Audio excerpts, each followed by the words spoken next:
हम उस समय के समाज की स्थिति को देखेंगे। एक क्वेश्चन कारण है, ठीक है। दूसरा प्रश्न दोनों के दर्शन से संबंधित हो सकता है। तीसरा प्रश्न उस समय की सामाजिक आर्थिक परिस्थितियां जो बारंबार आप परिचित हो रहे हैं कि उस समय का समाज कैसा था, उस समय का धर्म कैसा था, अर्थ कैसा था। चलो,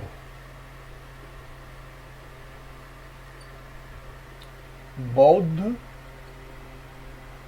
दर्शन क्या क्या पढ़ना है, तो कुछ चीज बस थोड़ा सा जरूरी होता है कि हम बुद्ध का परिचय ले लें, उनके जीवन का प्रारंभिक घटना से परिचित हो लें, तभी ये है प्रश्न दर्शन। ठीक है, ये प्रश्न है। देखो क्या है, भगवान बुद्ध का सबसे पहला दर्शन है चार आर्य सत्य। क्या है भैया? चार आर्य सत्य। दुख, दुख समुदाय, दुख निरोध, और फिर क्या है? दुख निरोध प्रति पदा गामनी। ठीक है, ये भगवान बुद्ध के चार आर्य सत्य हैं। ठीक है, इसके बाद उनका क्या दर्शन है? कर्मवाद। ठीक है, क्षणिकवाद।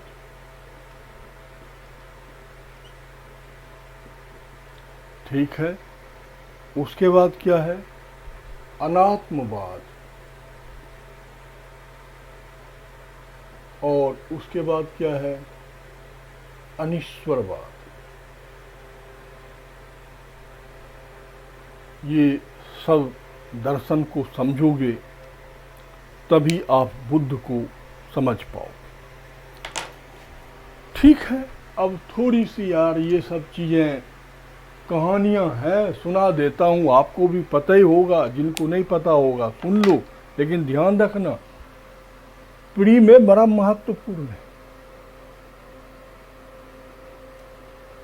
भगवान बुद्ध जिनके बारे में हम लोग पढ़ेंगे, इनके पिता का नाम शुद्धोदन और माता का नाम महामाया था। शुद्धोदन कपिलवस्तु गणराज्य के प्रमुख गण थे, प्रमुख राजा थे।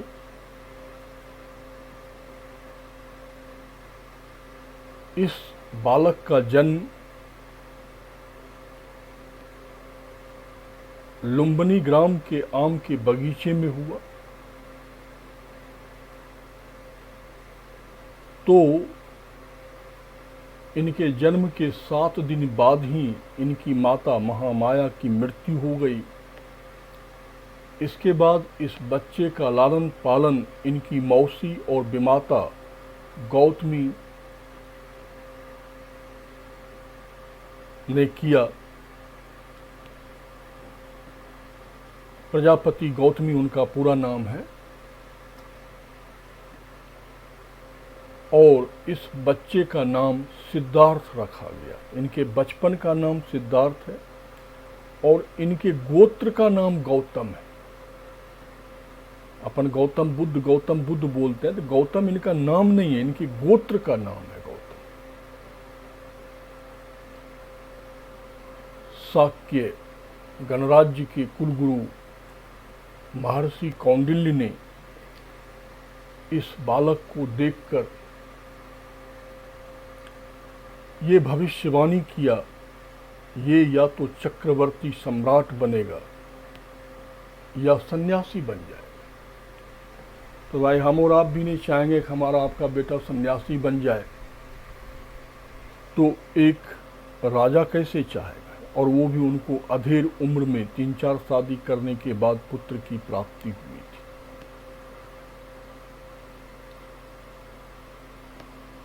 इनके चचेरे भाई का नाम देवव्रत था, जो हमेशा सिद्धार्थ का प्रतिद्वंदी रहा है।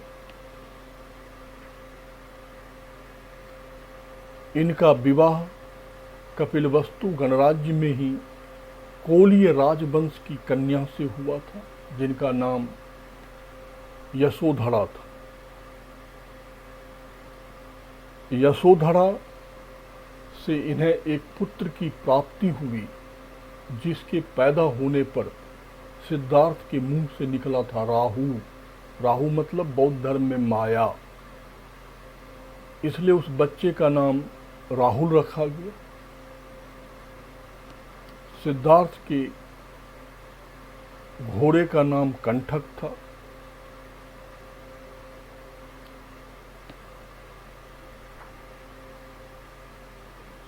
सिद्धार्थ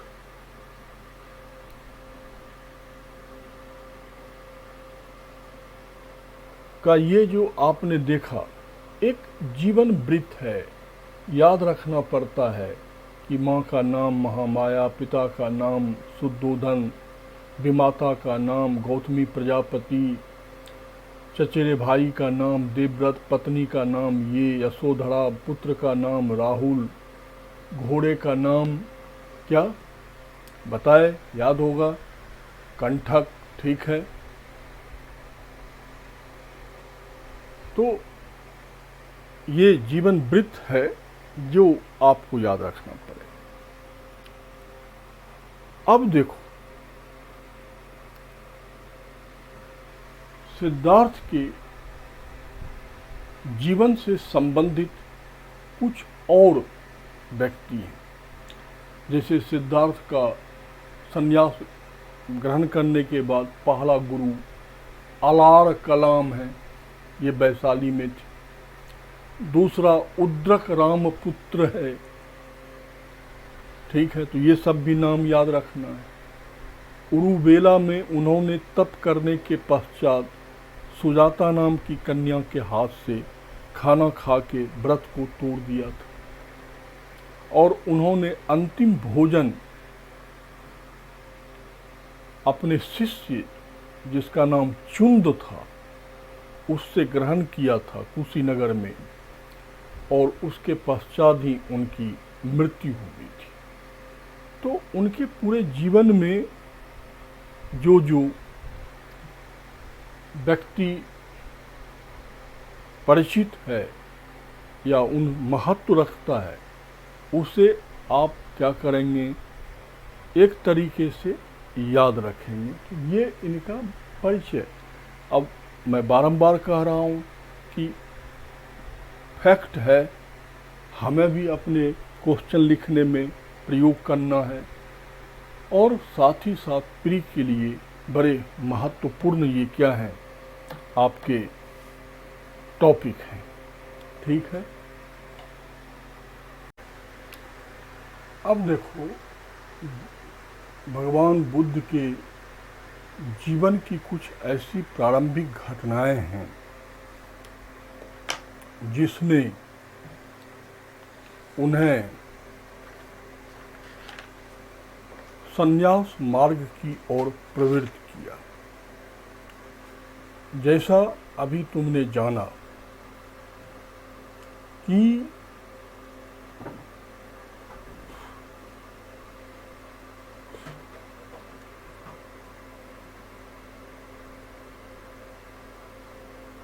उनके जन्म के बाद भविष्यवाणी हुई थी कि ये बच्चा या तो सम्राट बनेगा या ये बच्चा सन्यासी बनेगा। स्वाभाविक है, उसका पिता राजा था, वो सम्राट चाहता। तो उन्होंने अपने अधिकारियों, कर्मचारियों को ये आदेश दिया था कि इसे एक क्षत्रिय राजकुमार के भांति क्या किया जाए, पालन पोषण, और इसके सामने इतनी भौतिकता दिया जाए कि ये संन्यास की ओर प्रवृत्ति भी ना हो सके। तो इस प्रकार सिद्धार्थ का जो कार्य, सिद्धार्थ का जो जीवन प्रारंभ हुआ वो बिल्कुल एक क्षत्रिय राजकुमार की तरह हुआ। एक क्षत्रिय राजकुमार को जो सारी सुविधाएं दी जाती है वो दिया गया, और उन्होंने इसका क्या किया, प्रदर्शन भी किया। जब मात्र 16 वर्ष की उम्र में इन्होंने एक प्रतियोगिता में कोल्य वंश की राजकुमारी यशोधरा को जीता। इस स्वयंवर में उनका निकटतम प्रतिद्वंदी उनका चचेरा भाई देवव्रत था।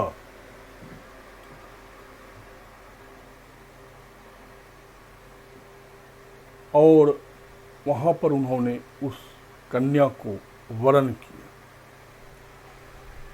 अब देखो,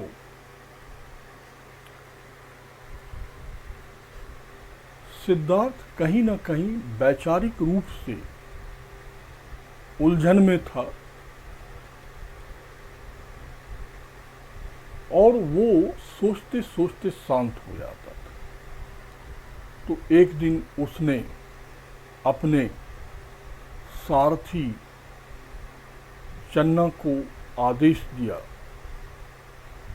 कि मेरे रथ को लाया जाए और मैं भ्रमण करने के लिए निकलूंगा। और सिद्धार्थ भ्रमण करने के लिए निकला। अब ध्यान देना, देख रहे हो, दुख दुख दुख दुख भरा हुआ है। तो इसीलिए सिद्धार्थ का ये सारा दुख जो है व्यवहारिक है। कैसे व्यवहारिक है? तो सिद्धार्थ जब भ्रमण करने के लिए निकला तो उसके आगे एक बीमार व्यक्ति आता है जो दुखों से करा रहा था। सिद्धार्थ को लगने लगा, अरे यार, हर व्यक्ति बीमार पड़ता है और उसे दुख झेलना पड़ता है। जैसे अभी कोरोना झेल रहे हैं, हमारे तुम्हारे काल में ही इसको आना था। इससे बड़ा दुख क्या है जिसने मानव जीवन को ही बदल दिया।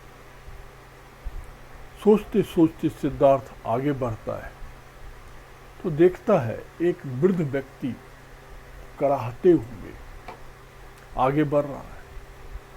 तो उसे लगा सबको आना है, ये बुढ़ापा अपने आप में दुख है।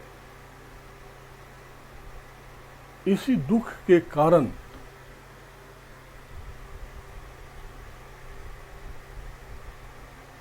जीवन नरक हो गया। बुढ़ापा सबको आना है, और बुढ़ापा सच्चाई में ढलता हुआ उम्र ही अपने आप में दुख है। जब आपकी इंद्रियां, आपके शरीर के अंग शिथिल होते जाते हैं। सिद्धार्थ सोचते हुए आगे बढ़ रहे हैं। उनके सामने एक तीसरी घटना होती है। एक व्यक्ति मर गया था, चारों से उठा के ले जा रहे थे, परिजन पीछे से विलाप कर रहे थे। सिद्धार्थ को आश्चर्य लगा, मृत्यु भी दुख है। अरे इस व्यक्ति को तो दुखों से छुटकारा मिल गया, तो ये रो क्यों रहा है? परिजन विलाप क्यों कर रहा है? अब तो जो बचा हुआ है वो नश्वर शरीर है, उससे कैसा ममत्व। ये सोचते हुए सिद्धार्थ आगे बढ़ रहे हैं।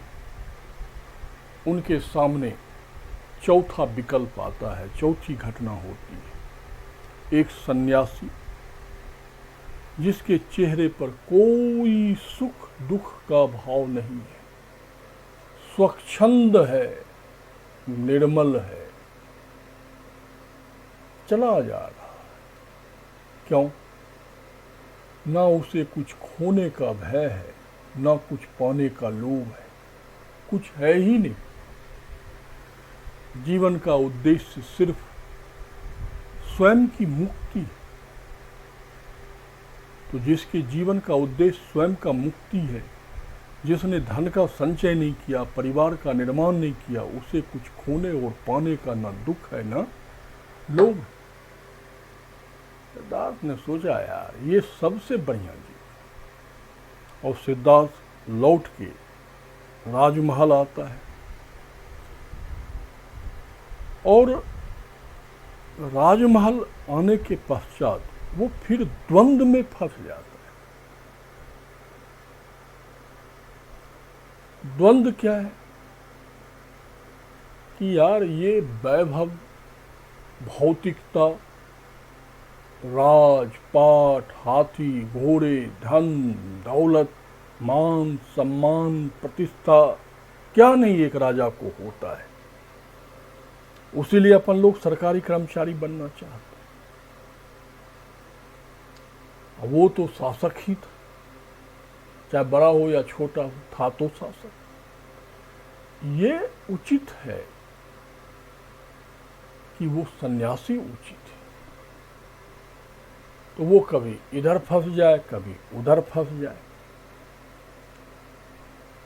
वो निर्णय नहीं कर पाए। संध्या होते होते उसने अपने अनुचरों को आदेश दिया कि रंगशाला का आयोजन करो, अर्थात नृत्य। मेनका, रंभा, उर्वशी को बुलाया गया। अब नाम उनका लिए, वो 3 महिला होंगी। और सिद्धार्थ रंगशाला में उस नृत्य को देखकर बड़ा खुश हो रहा था और नृत्यांगना के प्रति उसकी आकर्षण बढ़ती जा रही थी। खैर नृत्य खत्म हुआ, सिद्धार्थ अपने महल में गए, खाना पीना खा के अपने निजी कक्ष में विश्राम कर रहे थे। तो वो नृत्यांगना उन्हें अपनी ओर आकृष्ट कर रही थी। सिद्धार्थ को लग रहा था उसे प्राप्त किया जाए। वो सन्यासी बकवास है। और सिद्धार्थ रंगशाला की ओर गया। अनुचरों को आदेश दिया, नृत्यांगना कहाँ है? तो साहब वो कमरे में सो रही है। बोले खोलो। भाई कमरा खोला गया। सिद्धार्थ ने नृत्यांगना को देखा तो वो नृत्यांगना उन्हें बड़ी विद्रूप लग रही थी। विद्रूप मतलब कुरूप लग रही थी। तो सिद्धार्थ ने अपने अनुचरों से पूछा, अरे ये नहीं यार, वो दिखाओ, वो वाली कहाँ गई जो नृत्य कर रही थी, जो स्वर्ग की अप्सरा लग रही थी? बोले साहब वही है।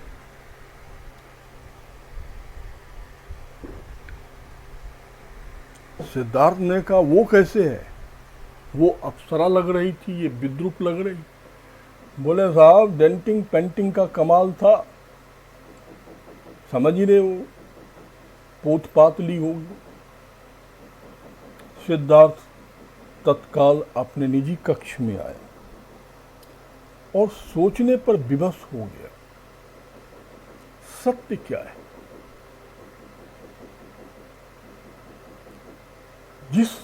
जिसको हम प्राप्त करने गए वो तो है नहीं, और जिसको हम प्राप्त करना नहीं चाहते हैं वो उपलब्ध है। तो इसका मतलब है कि मैं जिस चीज को प्राप्त करना चाहता हूं, जिस सत्य को प्राप्त करना चाहता हूं, वो कहीं और है। इसलिए इस राजमहल का परित्याग किया जाए और सत्य की खोज में निकला जाए। अपने पुत्र और पत्नी को सोते हुए छोड़कर सिद्धार्थ अपने सारथी चन्ना को आदेश देता है। फिर अश्व को लाया गया। सिद्धार्थ अपने रथ पर बैठता है और जैसे ही कपिलवस्तु गणराज्य की सीमा को पार करता है, राजसी वस्त्र का परित्याग करके सन्यासी वस्त्र धारण करता है और अपनी केश विन्यास को अपनी ही तलवार से काट के चन्ना को आदेश देता है कि पिता को दे देना। चन्ना रोने लगा तो नौ सिद्धार्थ ने समझाया, रुदन मत करो, क्योंकि प्रिय से संयोग भी दुख है, प्रिय से वियोग भी दुख है। मैं इस दुख का कारण ढूंढ के लाऊंगा और तुम्हारे इस अस्त्र को समाप्त कर दूंगा। चन्ना रथ लेके लौट गया। सिद्धार्थ आगे बढ़ा, बिहार आ गया। अब आपको मैंने पहले बताया है, बिहार जो चला जाता है उसके समस्त दुखों का अंत हो जाता है। बड़ी पवित्र भूमि है। और सिद्धार्थ वैशाली पहुंचे। अब याद रखना ये क्रम, तथ्य, बड़ी जरूरी तथ्य है ये। कपिलवस्तु से सबसे पहले कहाँ पहुंचे?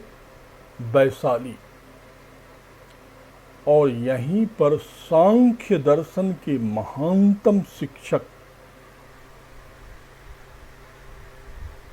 अलार कलाम से उनकी मुलाकात हुई। अब बेटा अपने यहाँ सर्वदर्शन है, सांख्य दर्शन, सांख्य, योग, न्याय, वैशेषिक, उत्तरी मीमांसा, पूर्वी मीमांसा। तो भगवान बुद्ध और भगवान महावीर के ऊपर सांख्य दर्शन का व्यापक प्रभाव है। व्यापक, ये कर्मवादी है। अब थोड़ा सा सांख्य दर्शन को समझो। सांख्य दर्शन के प्रणेता कपिल मुनि। सांख्य दर्शन क्या कहता है? ये नास्तिक दर्शन था, बाद में आस्तिक हुआ है, कि इस सृष्टि का संचालन ईश्वर नहीं, प्रकृति अपने प्राकृतिक नियमों से करता है। देखो, जो दर्शन यूरोपियंस ने 15वीं 16वीं शताब्दी में पुनर्जागरण में दिया, हमने ईसा पूर्व दिया है। हालांकि बाद में इसमें प्रकृति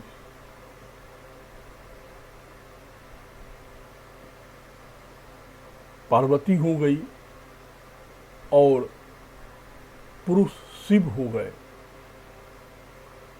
तो इस प्रकार पुरुष और शक्ति के संयोजन से क्या होता है, इस सृष्टि का संचालन हुआ। तो पहले ये आस्तिक था, पहले ये नास्तिक था, बाद में आस्तिक हो गया। इस सांख्य दर्शन के जो है, देखो क्या कह रहा है, सृष्टि का संचालन मतलब उत्तर वैदिक काल के कर्मकांड का खंडन कर रहा है कि इस सृष्टि का संचालन ईश्वर नहीं करता है, इस सृष्टि का संचालन प्रकृति अपने प्राकृतिक नियमों से करता है, अर्थात व्यक्तिवाद अर्थात कर्मवाद को स्थापित करता है। पूर्ण रूपेण कर्मवादी दर्शन है। और इस दर्शन के सबसे पहले जो ज्ञाता है वो भगवान श्री कृष्ण है। उनका गीता पढ़िए, कर्म और योग है। बुद्ध क्या है? कर्म और योग है। महावीर क्या है? कर्म और योग है, और कुछ नहीं। तो भगवान श्री कृष्ण की पुस्तक सांख्यिका जो है वही गीता है, जिसमें उन्होंने अर्जुन को ये कहा, हे अर्जुन, तुम्हारे हाथ में सिर्फ कर्म है, फल नहीं है। तुम सिर्फ कर्म कर सकते हो, फल मैं दूंगा। आप लोग भी याद रखिए, आपके हाथ में सिर्फ कर्म है, फल तो कमीशन देता है। और आदमी इतना मति भ्रष्ट होता है कि वो फल ही उठा लेना चाहता है, वो तुम्हारे हाथ में है ही नहीं। ईश्वर ने तुम्हें सिर्फ कर्म दिया है, कर्म कर्म करो, फल मिलेगा, वो देंगे। उसी को बुद्ध और महावीर आगे बढ़ाएगा। तो अलार कलाम साहब सांख्य दर्शन के बड़े विद्वान थे। बुद्ध उनके संपर्क में कुछ दिन रहा, लेकिन बुद्ध को संतुष्टि नहीं मिली तो वो वैशाली से राजगीर पहुंचे। कहाँ पहुंचे?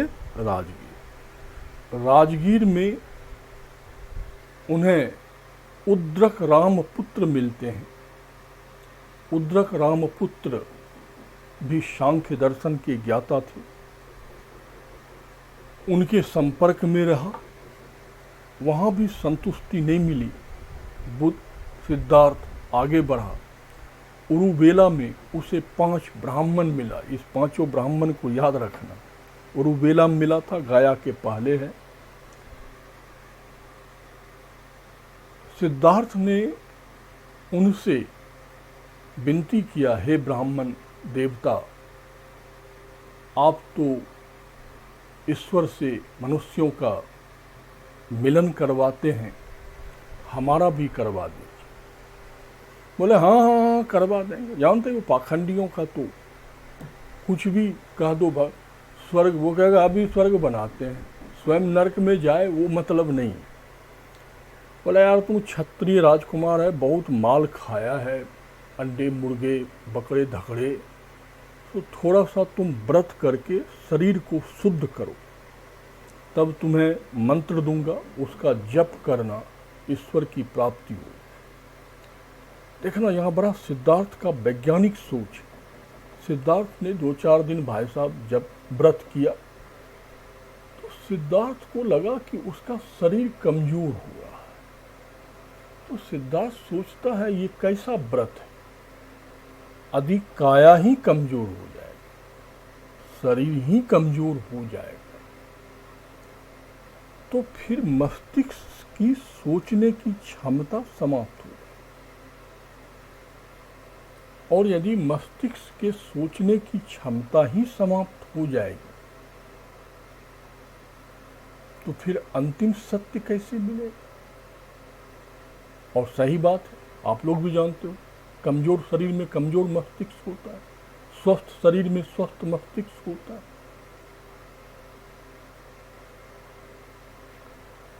सिद्धार्थ ने भोजन ग्रहण करके व्रत को छोड़ा और चल पड़े। अब पहुंच गए बौद्ध गया। फल्गु नदी के किनारे पीपल वृक्ष के नीचे ध्यानस्थ हो गए। जब तक अंतिम सत्य नहीं मिलेगा, संकल्प के साथ, ऐसा ही संकल्प आपको भी लेना है कि हमें ये काम करना है तो वो हो जाएगा। बड़ी चीज नहीं है कोई भी दुनिया में। और वो संकल्प के साथ ध्यानस्थ हो गए कि हमें बौद्धिक तत्व को प्राप्त करना ही है, हमें बुद्ध बनना ही है। कहा जाता है इंद्र ने कामदेव को भेजा, सिद्धार्थ को बहुत प्रकार से डराया गया, प्रलोभन दिया गया, उसे दिखाया गया, देखो कैसे तुम्हारे विपक्षियों ने तुम्हारे पिता को मार के फेंक दिया, तुम्हारे राजपाट को लूट लिया, तुम्हारी पत्नी को लूट लिया, पुत्र का हत्या कर दिया, तुम्हारा राजमहल ध्वस्त हो गया। लेकिन सिद्धार्थ अडिग रहा, उसे स्वर्ग का लोभ दिया गया, मेनका उर्वशी, इस सब को दिखाया गया, यही तुम लेना प्राप्त करना चाहते थे, अब ले लो। सिद्धार्थ अडिग हो गया कि सत्य ये सब नहीं है, ये सब माया है, बंधन है, जो मनुष्यों को मोक्ष की ओर जाने से रोकता है। जब इन सभी पे नियंत्रण हो गया तो वैशाख पूर्णिमा के दिन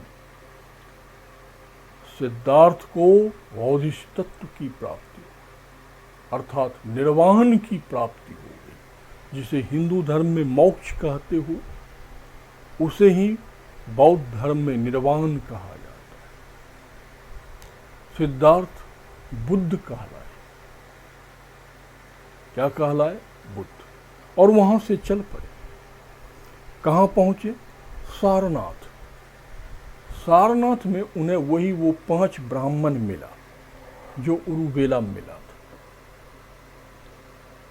आपस में बात हुई तो सिद्धार्थ ने कहा, आपको सत्य की जानकारी नहीं है, बट हमको सत्य की जानकारी हो गई है।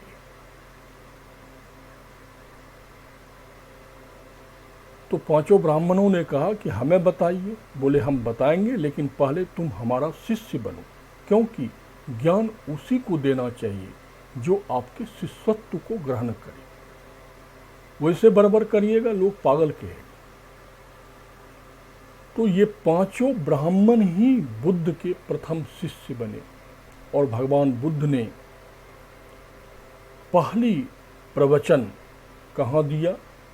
सारनाथ में दिया, जिसे बौद्ध धर्म में धर्म चक्र प्रवर्तन कहा जाता है। क्या कहा जाता है? धर्म चक्र प्रवर्तन कहा जाता है। और फिर भगवान बुद्ध ने विभिन्न जगहों पर प्रवचन दिए। सबसे ज़्यादा प्रवचन उन्होंने श्रावस्ती में दिया। कहाँ दिया? श्रावस्ती।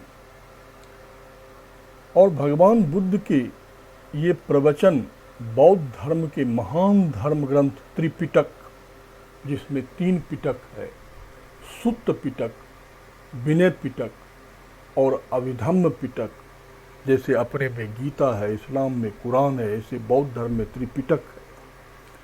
तो भगवान बुद्ध के ये प्रवचन सुत्त पिटक में आनंद ने संकलित किया है। उसी पिटक के और उनके प्रवचनों के आधार पर हम लोग अब उनके दर्शन को क्या करेंगे? समझें।